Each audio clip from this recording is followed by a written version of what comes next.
বিগত 12 বছর 13 বছর যাবত ওলামায়ে কেরামকে এই কোরআনের কথা বলার কারণে, সত্য আর হকের কথা বলার কারণে তাদের উপর নানান রকম হামলা মামলা আর জুলুমের শিকার হতে হয়েছে। জোরে বলেন ঠিক না বেঠিক?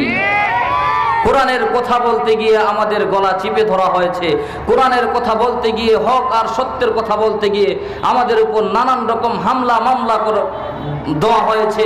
কোরআনের সত্য হক কথা বলার কারণে আমাদের শাইখুল হাদিস ইবনে শাইখুল হাদিস, যিনি মূর্তিকে ভাস্কর্যকে স্থাপন করা, ভাস্কর্যকে নির্মাণ করা হারাম বলেছেন, সেই শাইখুল হাদিসকে সেই ভাস্কর্যের প্রতিবাদ করার কারণে দীর্ঘ 3-4 বছর যাবত অন্যায়ভাবে জেলে রাখা হয়েছিল। জোরে বলেন ঠিক না বেঠিক?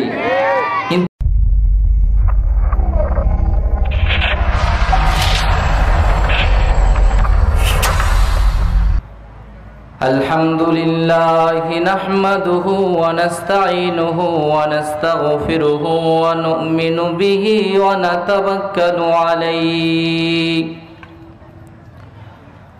ونعوذ بالله من شرور أنفسنا ومن سيئات أعمالنا من يهده الله فلا مضل له ومن يضلله فلا هادي له ونشهد أن لا إله إلا الله وحده لا شريك له ولا فريق له ولا وزير له ولا نذير له ولا مشير له ولا مثل له ولا مثال له ولا مثيل له ولا أول له ولا آخر منه ولا بداية له ولا نهاية له ولا ضد له ولا ند له ولا حد له ونشهد أن سيدنا وسندنا وحبيبنا وحبيب ربنا وطبيبنا وطبيب قلوبنا ومولانا محمد محمدا عبده ورسوله أما بعد فأعوذ بالله من الشيطان الرجيم بسم الله الرحمن الرحيم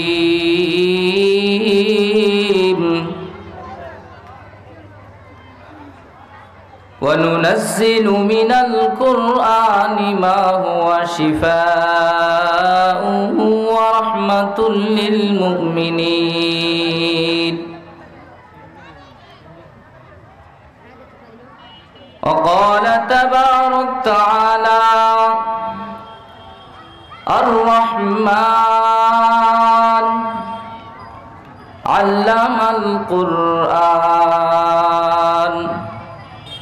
خلق الإنسان علمه البيان قال رسول الله صلى الله عليه وسلم طلب العلم فريضة على كل مسلم صدق الله العظيم وصدق رسوله النبي الكريم ونحن على ذلك من الشاهدين والشاكرين والحمد لله رب العالمين واجب الاحترام حضرت علماء کرام আজিজ তলাবা আল্লাহ এবং তার রসুলের প্রেমিক সর্বস্তরের তৌহিদি জনতা, আমার পর্দার আড়ালের শ্রদ্ধেয় সম্মানিত মা ও বোনেরা, আমি যে আয়াতে কারিমা আপনাদের সামনে তেলাওয়াত করেছি এবং যে হাদিস শরীফ পাঠ করেছি, আল্লাহ তাআলার তৌফিক এনায়েত হলে এর উপরেই সামান্য আলোচনা করার ইচ্ছা পোষণ করছি। যে কোনো কাজ করার জন্য, করতে পারার জন্য মাওলাই কারিমের সাহায্য সবসময়ই প্রয়োজন। যে কোনো মন্দ কাজ থেকে মাওলার বিশেষ করুণা ছাড়া বেঁচে থাকার শক্তি অর্জন করা কোনো মানুষের দ্বারা সম্ভব নয়। আজকের এই মাহফিল কোরআনের মাহফিল। আমার আলোচনার বিষয় সেই কোরআন নিয়েই। কোরআনের মাহফিলে কোরআন নিয়েই আলোচনা হোক, আপনারা সকলেই চান তো? কথা বলতে হবে, চান কি চান না? আল্লাহ তাআলা বলেন, অনুনাজ্জিলু মিনাল কুরআনি মা হুয়া শিফাউ ওয়া রাহমাতুল লিল মুমিনিন।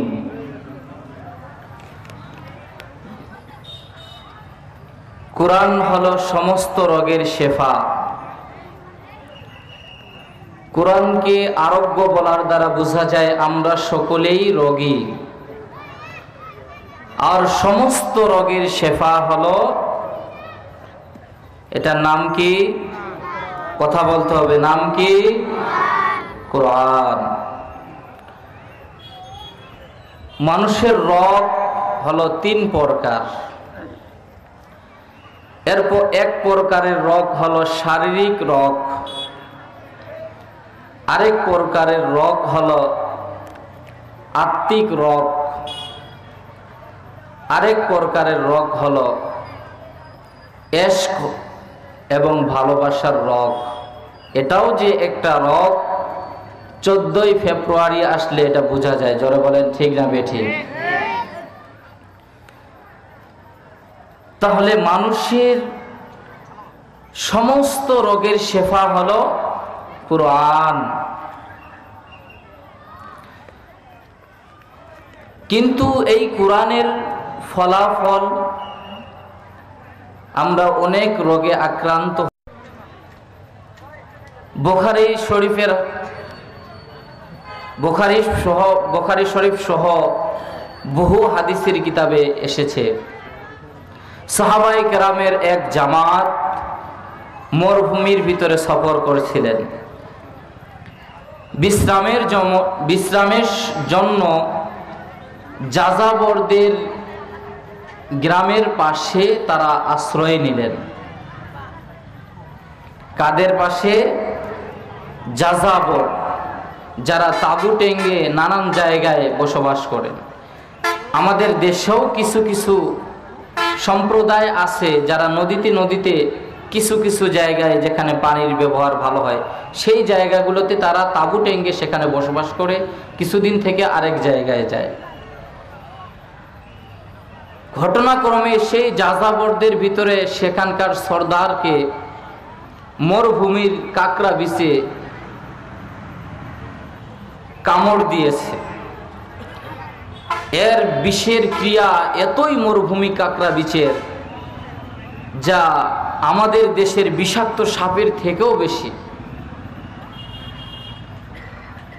সেখানকার লোকেরা নানান রকমভাবে চেষ্টা করছে তাদের সর্দারকে বাঁচানোর জন্য।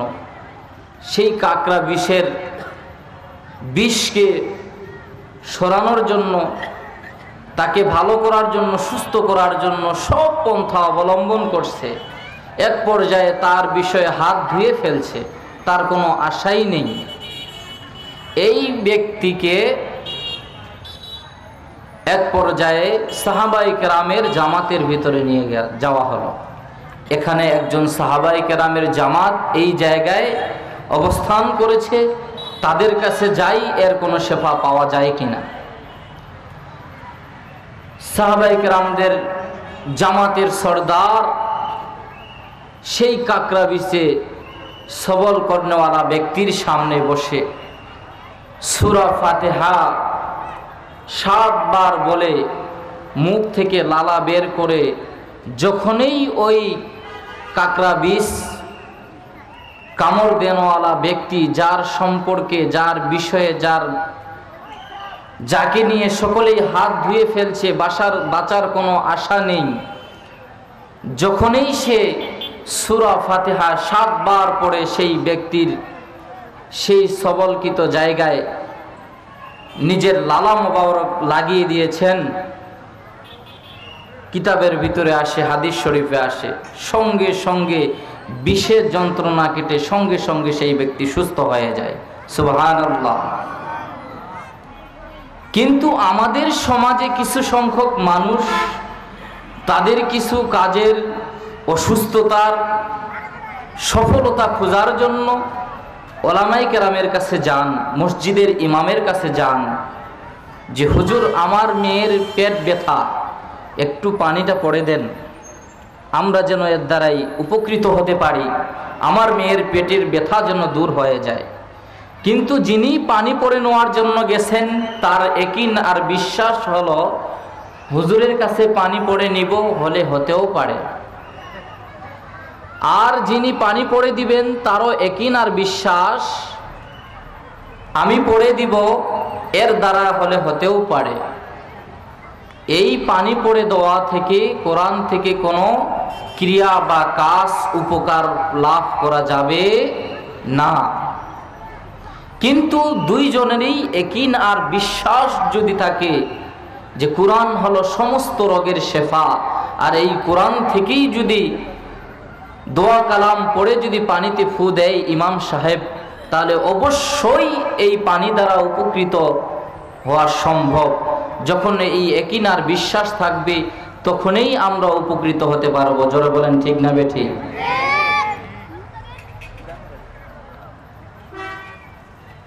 কিন্তু আমরা আজকে কোরআনের শেফা খুঁজে পাই না, অথচ আল্লাহ রাব্বুল আলামিন বলেছেন ওয়ানুনাজ্জিলু মিনাল কুরআনি মা হুয়া শিফাউ ওয়া রাহমাতুল লিল মুমিনিন। আল্লাহু আকবার। জোরে বলি, আরো জোরে বলি আল্লাহু আকবার। কুরআনুল কারীমের অক্ষরে অক্ষরে শেফা আরোগ্য হয়ে গেছে, কিন্তু আমরা আমাদের অজ্ঞতার কারণে খুঁজে পাই না, অথবা ইয়াকিন আর ঈমানের দুর্বলতার কারণে তার মধ্যে কোনো ক্রিয়া করে না। জোরে বলেন ঠিক কি ঠিক না? হযরত আল্লামা আনোয়ার শাহ কাশ্মীর রাহমাতুল্লাহি আলাইহি বলেন, হরফে হরফে ও শিফা আস দে দোয়া তো খুদা বাহরে রশিদ। হরফে হরফে ও শিফা আস দে দোয়া তো খুদা বাহরে রশিদ। কোরআনুল কারীমের অক্ষরে অক্ষরে শেফা আর আরোগ্য রয়ে গেছে, কিন্তু আমরা আমাদের ইয়াকিন আর দুর্বলতার কারণে তার মধ্যে কোনো ক্রিয়া করে না। জোরে বলেন ঠিক কি ঠিক না?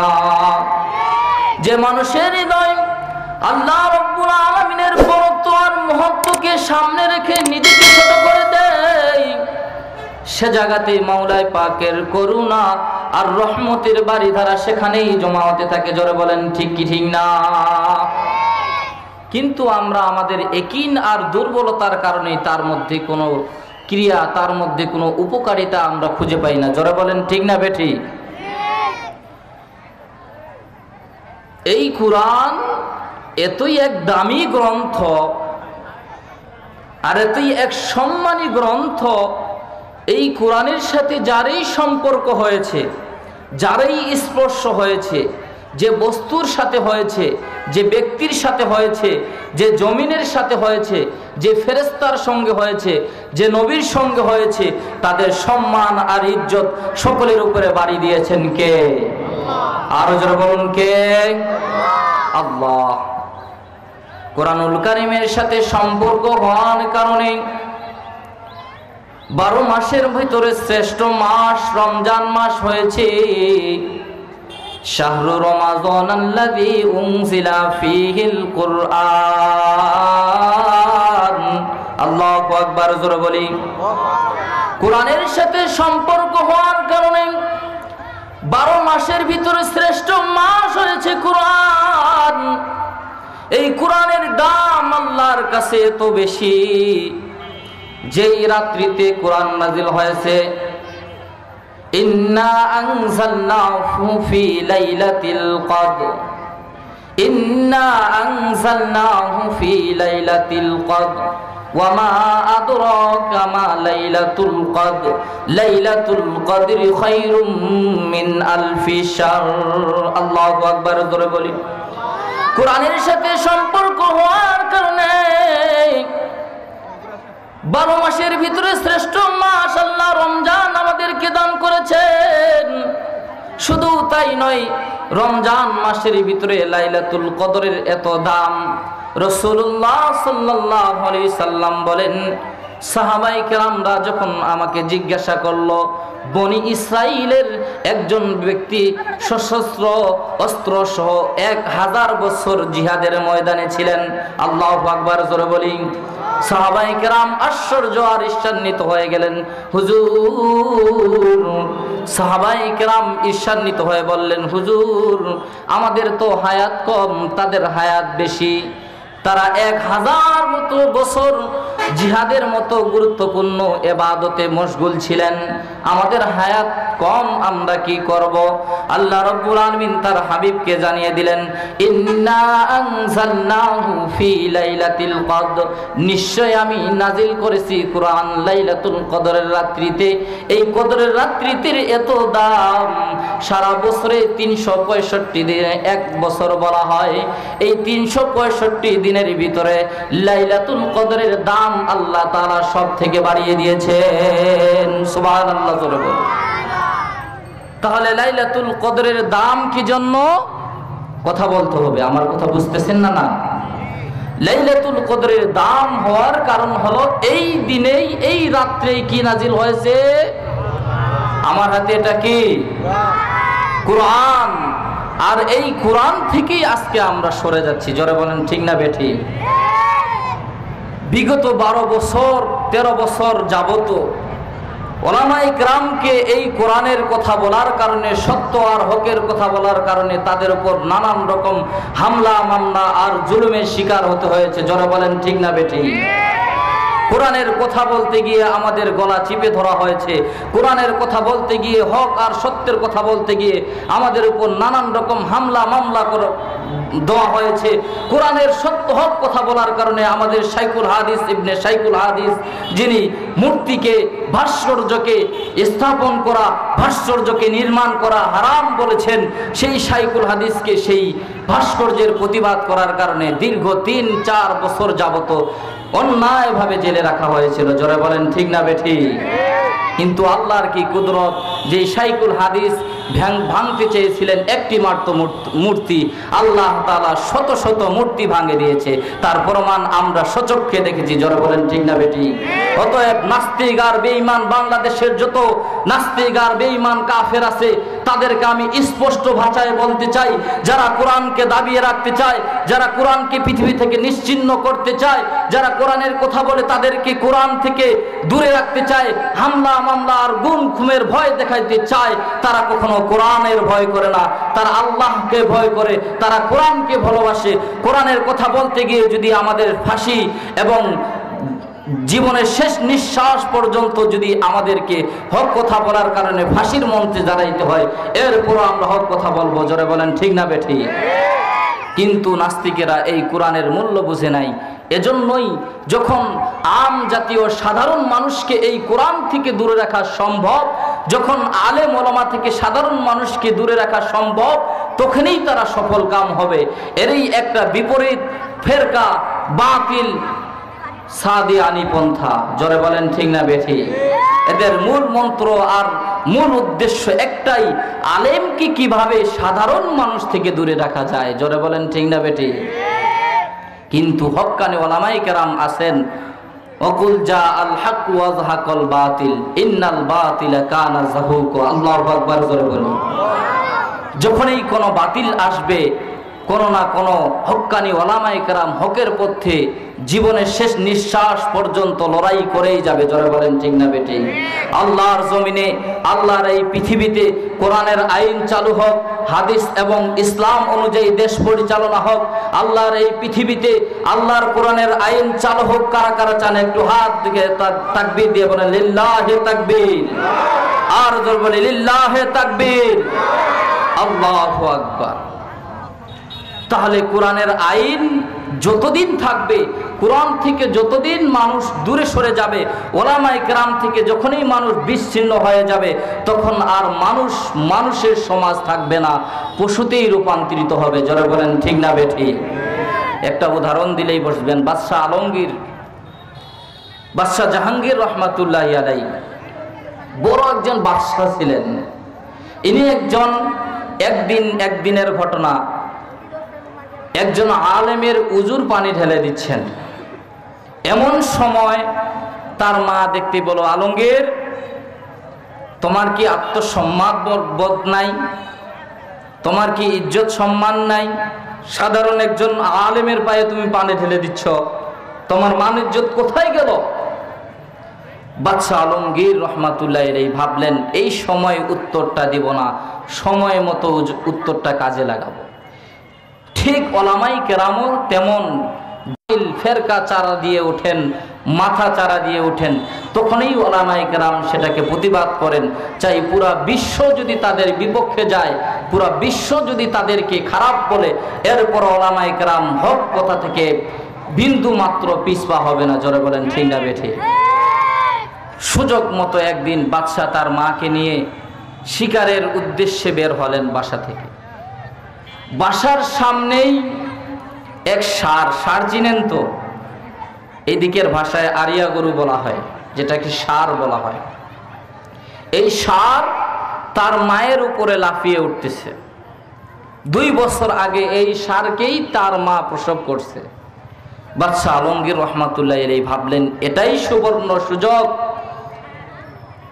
বললেন, মা, 2 বছর আগে এই মা এই ষাঁড়টাকে কি প্রসব করে নাই? ষাঁড়টাকে জন্ম দেয় নাই? বলে, হ্যাঁ, জন্ম দিয়েছে। 2 বছর পর এই ষাঁড়টাই তার মায়ের উপরে লাফিয়ে উঠতেছে। মা, বেয়াদবি মাফ করবেন, এদেশে যদি ওলামায়ে কেরামের নেতৃত্ব না থাকে, ওলামায়ে কেরাম যদি না থাকেন, ওলামায়ে কেরাম যদি কোরআন হাদিস থেকে আমাদেরকে শিক্ষা না দিতেন, তালিম তরবিয়াত যদি না দিতেন, আজকে পৃথিবীতে মানুষ আর মানুষের সমাজ থাকতো না, পশুতেই রূপান্তরিত হতে। যারা বলেন ঠিক না বেঠিক? তাহলে ওলামায়ে কেরামের নেতৃত্ব প্রয়োজন আছে না নাই? কারা কারা আমরা ওলামায়ে কেরামের পক্ষে থাকতে রাজি আছি? একটু হাত তুলে দেখাই। লিল্লাহে তাকবীর, লিল্লাহে তাকবীর। হাত নামাই। আল্লাহ তাআলা সকলকেই কবুল করুন। তাহলে এই কোরআনের দ্বারাই মানুষ উপকৃত হয়, কোরআন দ্বারাই মানুষ সেবা পায়, কোরআন দ্বারাই মানুষ আরোগ্য খুঁজে পায়। আর কোরআন থেকে যখন মানুষ দূরে সরে যাবে, কিতাবুল্লাহর যেমন প্রয়োজন, রিজালুল্লাহরও তেমন প্রয়োজন। কিতাবুল্লাহ এই কোরআনের ব্যাখ্যা বিশ্লেষণ জানার জন্য, কোরআনের উপর আমল করার জন্য ওলামায়ে কেরামের প্রয়োজন আছে না নাই? আছে। বলছিলাম, কোরআনের সাথে সম্পর্ক হওয়ার কারণে 365 দিনের ভিতরে লাইলাতুল কদরে কোরআন নাজিল হওয়ার কারণে এই দিনকে আল্লাহ তাআলা এত সম্মানী আর দামি করেছেন। আল্লাহ রাব্বুল আলামিন আয়াত নাজিল করে তার বন্ধুকে জানিয়ে দিলেন, ইন্না আনজালনাহু ফি লাইলাতিল কদর, নিশ্চয় আমি এই কোরআনকে নাজিল করেছি লাইলাতুল কদরের রাত্রিতে। এই কদরের রাত্রিতে এত দাম আর এতই দাম আর মর্যাদা আমি আল্লাহ দিয়েছি। ওমা আদরাকা মা লাইলাতুল কদর, লাইলাতুল কদরি খায়রুম মিন আলফি শাহ। আল্লাহ রাব্বুল আলামিন তার হাবিবকে ডাক দেয়া বলেন, বন্ধু, আপনি আপনি কি জানেন লাইলাতুল কদরের রাত্রি কি, এই দিনের মর্যাদা কি? ওমা আদরাকা মা লাইলাতুল কদর, লাইলাতুল কদরি খায়রুম মিন আলফি শাহর। আল্লাহু আকবার, জোরে বলি, আর জোরে বলি আল্লাহু আকবার, আর জোরে বলি না আল্লাহু আকবার। আমার আল্লাহ ডাক দিয়ে বলেন, হাবিব এই দিনের এত দাম, আপনার সাহাবায়ে কেরাম 1000 বছর জিহাদের ময়দানে উপস্থিত বনি ইসরাইলের থাকার কারণে ঈর্ষান্বিত হয়ে পড়েছে। আপনার সাহাবীদেরকে নৈরাশ করব না, আপনার সাহাবীদেরকে বলেন ঘাবড়ানোর কোনো কারণ নাই। লাইলাতুল কদরের রাত্রি যদি কেউ পেয়ে যায়, 1000 বছরের ইবাদত আমি আল্লাহ তার আমলনামায় যোগ করে দিব। সুবহানাল্লাহ, জোরে বলুন। তাহলে বছরের 365 দিনের ভিতরে এই লাইলাতুল কদরের দাম কেন? এই দিনেই কি নাজিল হয়েছে? জোরে বলতে হবে, কি নাজিল হয়েছে? কোরআন নাজিল হয়েছে। শুধু তাই নয়, বছরে 12 মাসের ভিতরে রমজান মাস এত দামি, কারণ রমজান মাসের ভিতরেই কোরআন, কথা বলতে হবে, কি হয়েছে? নাজিল হয়েছে। এখানেই কিন্তু নয়, কোরআনের সাথে সম্পর্ক হওয়ার কারণে প্রধান 4 জন ফেরেশতা, হযরত জিবরাইল আলাইহিস সালাম, হযরত আজরাইল আলাইহিস সালাম, হযরত মিকাইল আলাইহিস সালাম, হযরত ইসরাফিল আলাইহিস সালাম, 4 জন ফেরেশতার ভিতরে আল্লাহ রাব্বুল আলামিন যেই ফেরেশতাকে সর্বশ্রেষ্ঠ মর্যাদার অধিকারী দান করেছেন, এজন্যই দান করেছেন জিবরাইলের মাধ্যমে আল্লাহর হাবিবের কাছে কোরআন নাজিল হয়েছে। কোরআন নাজিল হওয়ার কারণে জিবরাইলের মর্যাদা আল্লাহ সমস্ত ফেরেশতাদের ঊর্ধ্বে দিয়ে দান করে দিয়েছেন। সুবহানাল্লাহ, সব থেকে ঊর্ধ্বে দান করেছেন। কারণ জিবরাইলের মাধ্যমে আল্লাহর হাবিবের প্রতি কি নাজিল হয়েছে? কোরআন নাজিল হয়েছে। কোরআনের সাথে সম্পর্ক হওয়ার কারণে গারে হেরা গুহার এত দাম, যেই গর্তের ভিতরে কোরআন নাজিল হয়েছে, পৃথিবীর সমস্ত গর্তের ভিতরে সব থেকে শ্রেষ্ঠ গর্ত, সেই গর্তকে আল্লাহ রাব্বুল আলামিন পৃথিবীর মানুষের জন্য সম্মানী বানিয়েছেন। যারা বলেন ঠিক না বেঠিক? কোরআনের সাথে সম্পর্ক হওয়ার কারণে শুধু ফেরেশতা আর জিবরাইল আমিনের সম্মান এত নয়, শুধু তাই নয়, বিশ্বনবী মুহাম্মদুর রাসূলুল্লাহ সাল্লাল্লাহু আলাইহি সাল্লাম 1,02,24,000 পয়গম্বর আল্লাহ দুনিয়ায় প্রেরণ করেছেন। যেই হাবিবের উপর জিবরাইলের মাধ্যমে কোরআন নাজিল করেছেন, সেই হাবিবকে আল্লাহ রাব্বুল আলামিন এমন মর্যাদা দান করেছেন। আল্লাহ রাব্বুল আলামিন বলেন, ওয়ামা আরসালনাকা ইল্লা রাহমাতাল লিল আলামিন। আল্লাহু আকবার, জোরে বলুন, আর জোরে বলুন আল্লাহু আকবার। আল্লাহ রাব্বুল আলামিন বলেন, আমার হাবিবের উপর আমি কোরআন নাজিল করেছি। শুধু তাই নয়, আমার হাবিবের মর্যাদা এত দূরে, এত ঊর্ধ্বে দান করেছি। ওমা আরসালনাকা ইল্লা রাহমাতাল লিল আলামিন। আমি আল্লাহ রাব্বুল আলামিন পৃথিবীবাসীর জন্য যেমন রব, আমার হাবিবকে পৃথিবীবাসীর জন্য বানিয়েছি রহমত। আমি আল্লাহ রাব্বুল আলামিন জান্নাত জাহান্নাম উভয় জাহানের জন্য যেমন রব হয়েছি, আমার হাবিবকেও উভয় জাহানের জন্য রহমত স্বরূপ করে পাঠিয়েছি। আল্লাহু আকবার, জোরে বলি। তাহলে আমাদের হাবিবের এত মর্যাদা কেন? আমার আপনার নবীর এত সম্মান কেন? এই নবীর উপরে কি নাজিল হয়েছে? কোরআন নাজিল হয়েছে। কোরআনের সাথে সম্পর্ক যেই বস্তু আর যেই ব্যক্তি আর যেই জিনিসের সাথে হয়েছে, এই জিনিস আর বস্তু আর এই ব্যক্তির সম্মান বাড়িয়ে দিয়েছেন কে? আর জোরে বলুন কে? আল্লাহর নামটা বলতে কি এত কৃপণতা, কোনো ভয় আছে নাকি আপনাদের? আল্লাহর নাম উচ্চারণ করতে কোনো ভয় আছে? তাহলে বলুন, এইগুলো যেগুলো বানিয়েছেন, কোরআনের সাথে সম্পর্ক হয়েছে, এগুলোর সম্মান কে বাড়িয়েছেন? আল্লাহ। এই কোরআনের সাথে সম্পর্ক কেমন সাধারণত বোঝার জন্য বলি, পাহাড়িয়া মান্দার গাছ, পাহাড়িয়া সেগুন গাছ, যেটা এক এক সিফটি হলো 5,000 টাকা দাম। এই পাহাড়িয়া সেগুন গাছ, দামি গাছ দিয়ে কাঠ বানিয়ে সুন্দর করে বাথরুমের দরজা বানানো হলো। কয়েক বছর পর সেখানে কালো কালো তিলা, কালো দাগ পড়ে গেছে। যতই দামি কাঠ হোক না কেন, সম্পর্কটা বাথরুমের সঙ্গেই। এখন মেহমান আসলে কেউ বলবে না দামি কাঠ। দামি কাঠ যতই হোক না কেন, বাথরুমের সাথে সম্পর্ক হওয়ার কারণে তার অবস্থান উপরে না নিচে নেমে যায়। কিন্তু একটা পাহাড়িয়া মান্দার গাছ, যেটা কাটা ছাড়া আর কিছু আশা করা যায়, লাকড়ি ছাড়া কিছু আশা করা যায় না, যেটা কাঁটাযুক্ত গাছ, এই গাছটাকে সুন্দর করে কেটে, সুন্দর করে ফাড়াই করে, সুন্দরভাবে কোরআন শরীফের রেহেল বানানো হলো। এখন এই ব্যক্তি যখন কোরআন শরীফকে চুমু খায়, সাথে সাথে এই রেহেলটাকেও চুমু খায়। কোরআনকে যে চুমু খাইলো, সেই রেহেলটাকে যে চুমু খাইলো, এটা এই কাঠের মর্যাদার কারণে না কোরআনের সাথে সম্পর্ক হওয়ার কারণে? কথা বলতে হবে কিসের কারণে? কোরআনের সাথে সম্পর্ক হওয়ার কারণে। যদি ছোট্ট একটা মান্দার গাছের দাম বেড়ে যায়, আর আমার আপনার দাম যদি কোরআনের সাথে সম্পর্ক হয়ে যায়, আমার আপনার সম্মান বাড়িয়ে দিবেন কে? আর জোরে বলি কে?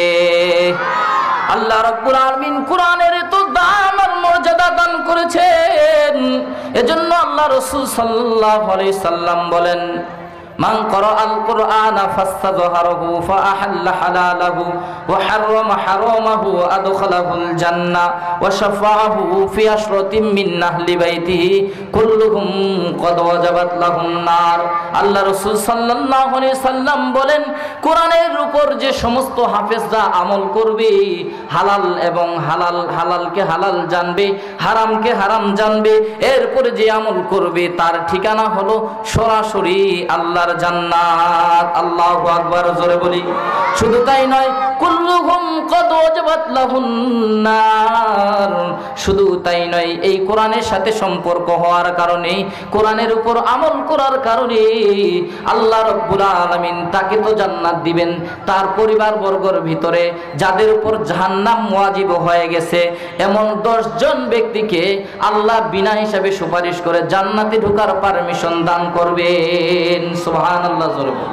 রাসূল সাল্লাল্লাহু আলাইহি সাল্লাম বলেন, ইউকালু লিসাহিবিল কুরআনি ইকরা ওয়ারতাকি ওয়ারাতিল কামা কুনতা তুরাতিলু ফিদ দুনিয়া ফা ইন্না মানজিলাকা ইনদা আখিরি আয়াতিন তাকরাউহা। কোরআনের সাথে এতই সম্পর্ক যদি কারো হয়ে যায়, কোরআনের হাফেজদেরকে কাল হাসরের ময়দানে বলা হবে, পড়তে থাকো, চড়তে থাকো, তরতিল সহকারে ধীর স্থির ভাবে বিশুদ্ধ পদ্ধতিতে পড়ো। যেখানে যেভাবে তুমি দুনিয়ায় সুন্দরভাবে বিশুদ্ধ, সুন্দরভাবে বিশুদ্ধ পদ্ধতিতে তরতিল সহকারে পড়তি, তোমার স্থান আমি আল্লাহ সেখানেই দিব, যেখানে গিয়ে তোমার এই কোরআনের পড়া শেষ হবে। আল্লাহু আকবার, জোরে বলি। কোরআনের সাথে সম্পর্ক রাখার প্রয়োজন আছে না নাই? কোরআনের সাথে মুহাব্বত প্রয়োজন করার প্রয়োজন আছে না নাই? অবশ্যই আছে। আল্লাহ রাসূল সাল্লাল্লাহু আলাইহি সাল্লাম বলেন, ইন্নাল্লাহা ইয়ারফাউ, আল্লাহ রাসূল সাল্লাল্লাহু আলাইহি সাল্লাম বলেন, ইন্নাল্লাযী লাইসা ফি জাওফিহি শাইউম মিনাল কুরআনি কাল বাইতিল খরিব। যার অন্তরে কোরআন নাই, তার কোনো আল্লাহর কাছে সম্মান নাই।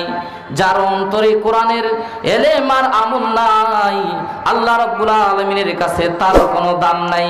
যে অন্তরে কোরআন থাকে না, সেখানে ভূত আর পেতনা, ভূত পেতনি, জিন খবিজের আশ্রয় হয়। যারা বলেন ঠিক না বেঠিক? শূন্য বাড়ি ভিটার ভিতরে যেমন খবিসের আশ্রয় হয়, যেই অন্তরে কোরআন থাকে না, কোরআন থেকে খালি হয়, সেই অন্তর জিন আর খবিসের আশ্রয় হয়। যারা বলেন ঠিক না বেঠিক? সেই অন্তর সৎ সাহস আর সৎ হক কথা বলতে তার অন্তর আর সৎ সাহস হয় না, হক কথা বলতে বাধা হয়, কারণ তার অন্তরে কোরআন নাই। অথচ এই কোরআনের এলেম অর্জন করা প্রত্যেক মুসলমানের উপর ফরজ। যে সে নারী হোক আর নারী হোক পুরুষ হোক, সে যাই হোক, যে যদি মুসলমান হয়, লা ইলাহা ইল্লাল্লাহু মুহাম্মাদুর রাসূলুল্লাহ, এই কালিমাকে যদি বিশ্বাস করি তার উপর এই কোরআনের ইলম অর্জন করা ফরজ। জোরে বলেন ঠিক না বেঠিক? শুধু মাদ্রাসার ছাত্রের জন্যই কোরআন শিক্ষা করা ফরজ না, তলাবুল ইলমি ফারিদাতুন আলা কুল্লি মুসলিমিন, এটা ফরজে কিফায়া নয়। প্রত্যেক মুসলমান যে ইমানদার দাবি করবে তারই জন্য এই কোরআনের ইলম অর্জন করা ফরজ। যারা বলেন ঠিক না বেঠিক? তাহলে এই কোরআনের ইলম অর্জন করার প্রয়োজন আছে না নাই? হাদিস থেকে যতটুকু আলোচনা করার ইচ্ছা করেছি আল্লাহ তৌফিক দিয়েছে, এর উপরেই আল্লাহ তাআলা আমাদেরকে আমল করার তৌফিক দান করুন। সকলে বলি আমিন। কোরআন ও মজলিসের বসলে আমাদের ফায়দা কি? আল্লাহ রাব্বুল আলামিন বলেন, ইন্নামাল মুমিনুনা আল্লাযীনা ইযা যুকিরাল্লাহু ওয়াজিলাত কুলুবুহুম ওয়া ইযা তুলিয়াত আলাইহিম আয়াতুহু যাদাতহুম ঈমানা ওয়া আলা রাব্বিহিম ইয়াতাওয়াক্কালুন। ঈমানদারদের সামনে যখন আল্লাহ এবং আল্লাহর রাসূলের কথা বলা হয় তাদের অন্তরটা নরম হয়ে যায়, ভীত হয়ে যায়। আর কোরআনের আলোচনা যখন করা হয় তাদের ঈমান আরো মজবুত হয়ে যায়। জোরে বলেন ঠিক না বেঠিক? আল্লাহ তাআলা আমাদের সকলকে এই কোরআন ও হাদিস থেকে আমি যতটুকু আলোচনা করলাম এর উপরেই আমল করা তৌফিক দান করুন। সকলে বলি আমিন।